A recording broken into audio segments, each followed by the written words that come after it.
Otula Owol, the editor of Science Africa. For me, this is one person. I started reading his articles quite a while back in Nation, I think. Nation Media also, I did an interview, and they wanted someone to help them cover certain conferences or issues that they say journalists would go and come back and say there was no story. And particularly during scientific presentations. Then they told me to do a story about environment in Nairobi. And that time I had a typewriter, and that was like a computer nowadays. So I brought them story within, they gave me 48 hours, I brought it within 24 hours. So they used that story. That meant they were going to give me a job. So that's how I ended up in the newsroom.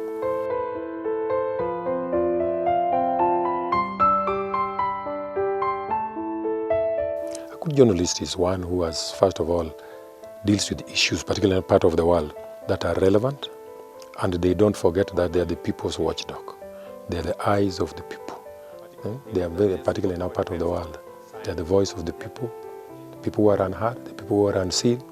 It's a privilege when you are, for example, a health journalist, because if you're a good and fair one, people would come and tell you things they don't even tell the doctors. They would even tell you how the doctors treated them, what the nurses were gossiping on them. They would tell you how the family treat them. But that's if they follow what you write and how you approach the issues. So I had a lot of those who thought they were in fact talking to me and calling me and telling me their stories. But again, you could not mention their names. They just want to talk to you and relate. If you have a way of putting it, then you do.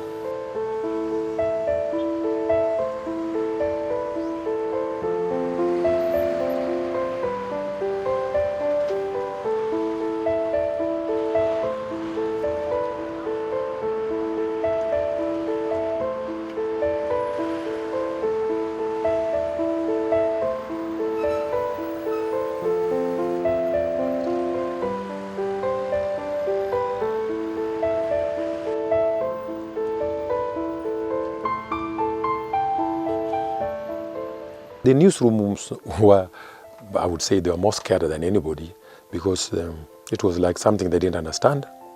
It was something not to be talked about.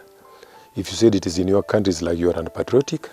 They didn't want journalists to deal with issues of AIDS, because if you said AIDS is here, you are scaring away tourists. You are stereotyping and stigmatizing your country. You are stigmatizing individuals, communities. So these are all stereotypes that came with HIV, and it was a disease that was difficult to cover. There were very few journalists who were keen on dealing with AIDS, because those days doctors talked in hard scientific terms, and they didn't want you around when they were discussing AIDS, because they would show PowerPoints, pictures they took of patients who were suffering from AIDS and some of the opportunistic infection they would have, oral thrush, all these pictures which, so they would not want you there and all these kind of things. But fortunately and unfortunately, I used to attend them, because initially they didn't want me. But when they found I had a strong interest and was doing it credibly and questioning so many things, particularly when they found I would do articles questioning the struggle for money between Gallo and Luc Montagnier and the laboratory sharing of the patents and the theories of where this thing evolved from. And so that made a lot of them comfortable with me. But I would also spend that time to remind people that you have to protect yourself, use a condom, stick to your mutually faithful partner, or abstain. I would always try to end most of my articles with that.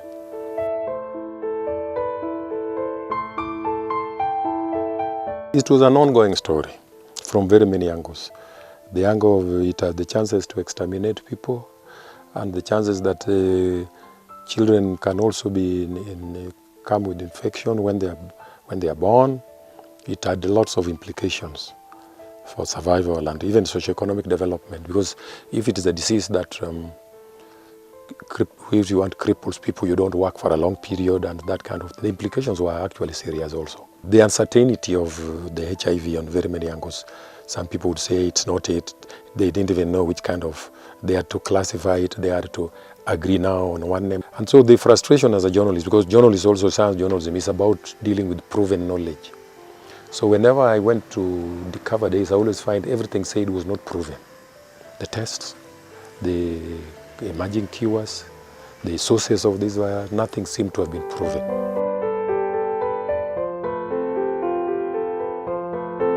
There's a lot of stories. The media still has a lot of work to do, particularly now we are going county level. How much is county going to allocate for health? And how much will be for HIV? And the issues are not as complicated as they used to make them. Now they look at very many aspects.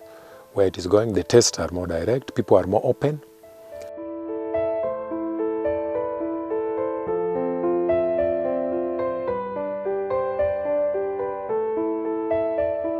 They do, and okay. And nowadays I would say there are a lot of incentives for the media also to write on health. In our days, okay, so you had a lot of travels and things like that, but you are always like dealing with people who didn't appreciate having a journalist cover the issues of health. They didn't understand why you are there, because they are supposed to publish in journals. So, but that has changed because doctors are willing, medical community are willing to give information. They may get one or two things may not be correct, but it's totally different from when we were. Because newsrooms, journalists used to be taken as stupid people. People whom you just fill them up with a story to do, they take your notes, they quote you, they go do your story, you give them beer. They were not like people who go back and read and say, now what is this? And do a bit of research and background. So journalists were supposed to deal, not just in Kenya, worldwide. Journalists evolved as easy things. Health was a little bit too hard, but that has changed. Because journalists deal with a lot of knowledge from different angles, put it in the public domain. They're the people's eyes. They looked into scientists' labs, how they handle diseases. So you have found they have done well. They have done well. They have grasped health issues, but there's still a lot of room for improvement.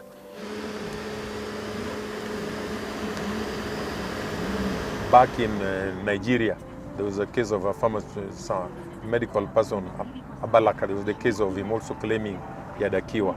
Until actually it is the media who also kind of exposed him by following up those who are taking up those drugs and found out that they were not working.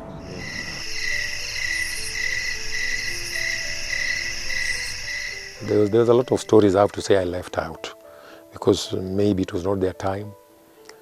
And I don't know. Okay, journalists can just talk, but you also have to be credible and you also have to be, fair and balanced in the sense that you would write that story, but you would be kind of mechanical, because this one it tells you in confidence. Okay, in confidence, you maybe use it generally how these things can be frustrating to doctors, and they would say, but also as a journalist, you tell them you have not communicated enough.